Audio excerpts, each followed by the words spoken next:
Subarnapur TV को आपको स्वागत। पुलिस द्वारा गोरु बोझाई ट्रक अटक। सुवर्णपुर जिला बिनिका पुलिस दुईटी गोरु बोझाई ट्रक को महानदी पोल निकट में काबू करिछि। बिनिका पुलिस कॉलेज छक ठारे पेट्रोलिंग करुवा समय रामपुर पटु द्रुत गति आसुथिबा दुईटी ट्रक को अटकाइबारु चेष्टा करथिले मध्य ट्रक द्वय द्रुत गति रे फेराल हेबाकु चेष्टा करथिले।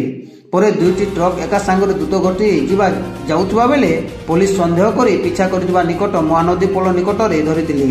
तदन पर जना पड़ी बेआईन भाव गोरु चालना हेउथिबा देखा जायछि।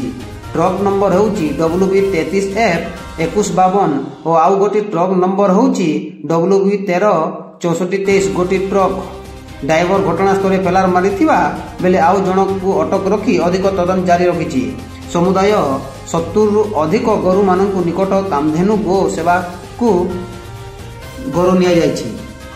दुईटी ट्रक थिबा व्यक्ति माने फेरार मारिथिबा बेले जणे ड्राइवर को पुलिस धरी ड्राइवर को अधिक पचरा उचरा पाई थाना रे अटक रखा जायछि, जहार पुलिस तदंत करबा को जणा पड़िछि।